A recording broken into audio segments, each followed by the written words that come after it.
ఈ రోజు రేపుల్లో కీళ్ళ నొప్పులు అనేటివి చాలా కామన్ ప్రాబ్లము. మీరు చూసుంటారు, విని ఉంటారు. ఫ్యామిలీలో ఎవరో ఒకరు ఈ కీళ్ళ నొప్పులు, స్పెషల్లీ మోకాళ్ళ కీళ్ళ నొప్పులు కానీ, ఈ తుంటి కీళ్ళ నొప్పులు చాలామంది సఫర్ అవుతా ఉంటారు. కీళ్ళ నొప్పులు మోకాళ్ళవి స్పెషల్లీ మిడిల్ ఏజ్ దాటిన తర్వాత చాలామందికి ఈ మోకాళ్ళ కీళ్ళ నొప్పులు అనేది వెరీ కామన్. ఈ కీళ్ళ నొప్పులు కామన్ రీజన్ ఏంటిదంటే ఆస్టియో ఆర్థరైటిస్ అంటాము.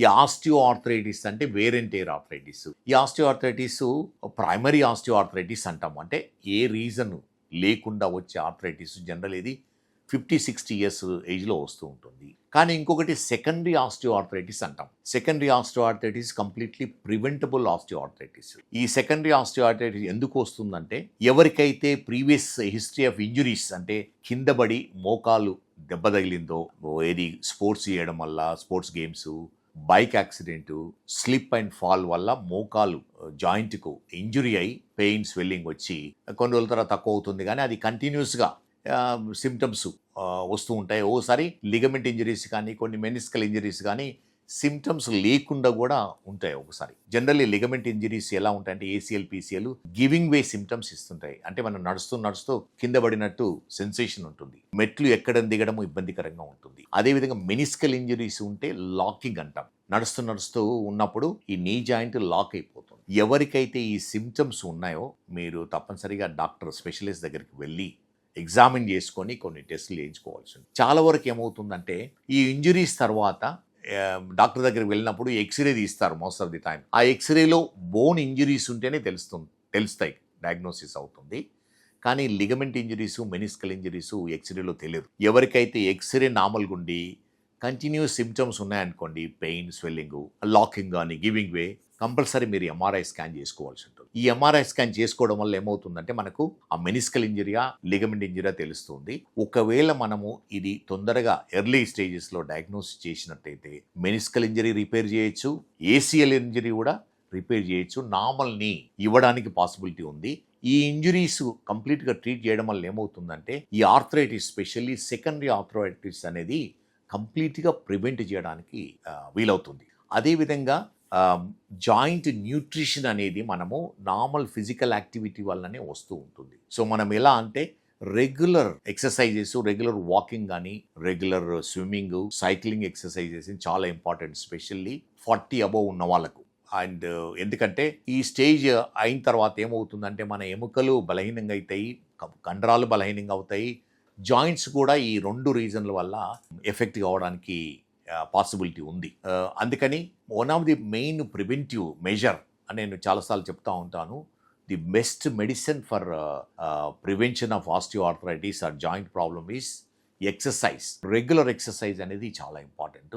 ఈ రెగ్యులర్ ఎక్సర్సైజ్ వాకింగ్ ఎక్సర్సైజ్ కానీ, ఎనీ ఫార్మ్ ఆఫ్ ఎక్సర్సైజ్ జిమ్లో వెళ్ళి చేయొచ్చు. అండ్ వెయిట్ ఎక్సర్సైజ్ కూడా చాలా ఇంపార్టెంట్. ఎందుకంటే ఓన్లీ వాకింగ్ వల్ల మన కండరాలు కానీ, బోన్స్ కానీ స్ట్రాంగ్ కావు. అందుకని కొన్ని వెయిట్ ఎక్సర్సైజెస్, స్మాల్ వెయిట్స్ చేసి ఎక్సర్సైజ్ చేయడము, ఆర్ టెరాబ్యాండ్తో ఎక్సర్సైజెస్, చాలా ఎక్సర్సైజెస్ అవైలబుల్ ఉన్నాయి. మీరు యూట్యూబ్లో చూసినట్టయితే చాలా టైప్స్ ఆఫ్ లెగ్స్ కానీ, ఆర్మ్స్ కానీ టెరాబ్యాండ్ ఎక్సర్సైజ్ చాలా ఉంటాయి. మసిల్ స్ట్రెంథెనింగ్ ఎక్సర్సైజెస్ ఇవి చాలా ఇంపార్టెంట్. ఇది చేయడం వల్ల ఏమవుతుందంటే మన జాయింట్స్ ప్రొటెక్ట్ అవుతాయి. మన నార్మల్ వాకింగ్ చేసినప్పుడు 50% ఆఫ్ ద వెయిట్ జాయింట్ పైన పడాలి, 50% కండరాలు భరించాలి. ఆ కండరాలు స్ట్రాంగ్ ఉన్నప్పుడే ఈ వెయిట్ మన జాయింట్ ప్రొటెక్ట్ అవుతుంది. స్పెషల్లీ నీ జాయింట్కు థై కండరాలు చాలా ఇంపార్టెంట్. ఓసారి చిన్న పెయిన్ వల్ల ఏమవుతుందంటే ఈ థై కండరాలు ఇన్హిబిట్ అయ్యి వీక్ అయిపోతుంది. సో దానివల్ల ఏమవుతుంది, జాయింట్ పైన లోడ్ ఎక్కువ పడి ఫర్దర్ డ్యామేజ్ కావడానికి పాసిబిలిటీ ఉంది.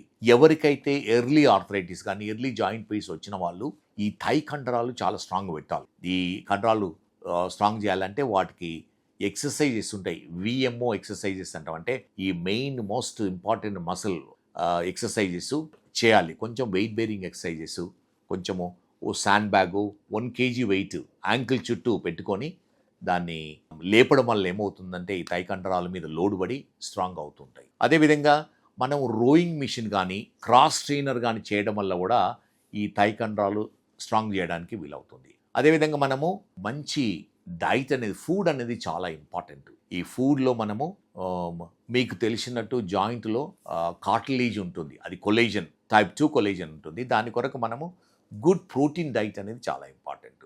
వెజిటేరియన్స్లో అయితే ఈరోజు రేపుల్లో చాలా వెజిటబుల్ ప్రోటీన్స్ అవైలబుల్ ఉన్నాయి. పనీర్ ఉంటుంది, బీన్స్ ఉంటాయి, పల్సెస్, డ్రై ఫ్రూట్స్ ఉన్నాయి. ఇవి రెగ్యులర్గా ఎవ్రీ డే కొంత క్వాంటిటీస్తో 20 నట్స్ పర్ డే తీసుకున్నాం అనుకోండి, మనకి ఎనఫ్ ప్రోటీన్ సప్లై అవుతుంది. నాన్ వెజిటేరియన్లో అయితే ఎగ్ తీసుకోవచ్చు, egg white or with yellow. Probably మనం weekly every day 1 full egg తినొచ్చు.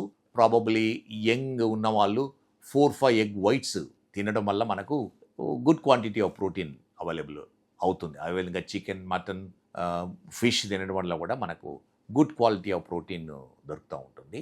అదేవిధంగా vitamin D important. Vitamin D supplementation చాలా ఇంపార్టెంట్. ఎందుకంటే విటమిన్ డి అనేది మనము సన్ ఎక్స్పోజర్ ఉంటేనే మన బాడీలో స్కిన్ లోపల ఉండే కొలెస్ట్రాల్ వల్ల ఈ విటమిన్ డి తయారవుతుంది. కానీ ఈ రోజు రేపుల్లో ఇండోర్ జాబ్ ఉండడం వల్ల ఈ సన్ ఎక్స్పోజర్ ఎనఫ్ ఉండకపోవచ్చు. అందుకని రెగ్యులర్ సప్లిమెంటేషన్ ప్రాబబ్లీ ఇనిషియల్ స్టేజెస్లో 60,000 యూనిట్స్ పర్ వీక్ తీసుకొని మెయింటెనెన్స్ ప్రాబబ్లీ మంత్లీ ఒకసారి తీసుకోవడం వల్ల ఏమవుతుందంటే మనకి ఎనఫ్ వైటమిన్ డి రిక్వైర్మెంట్ అయిపోతుంది. దాంతోపాటు కాల్షియం సప్లిమెంట్స్ కూడా తీసుకోవాలి. ఎవరైతే ఈ మిల్క్ ప్రోడక్ట్స్ తీసుకోరో వాళ్ళది probably 1-2 tablets per day calcium tablet తీసుకోవడం వల్ల మనకు రిక్వైర్మెంట్ సరిపోతుంది. ఇవన్నీ ఫుడ్ తీసుకున్నంత మాత్రాన డైరెక్ట్గా మన బోన్స్లోకి వెళ్తుందని గ్యారంటీ ఉండదు. ఎందుకంటే మనము బోన్లో డిమాండ్ ఉన్నప్పుడే, అంటే బోన్ అక్రాస్గా లోడ్ పడినప్పుడే మనం తీసుకున్న ఈ న్యూట్రియంట్స్, ప్రోటీను, కాల్షియం అన్నీ కూడా ఆ బోన్లోకి వెళ్ళి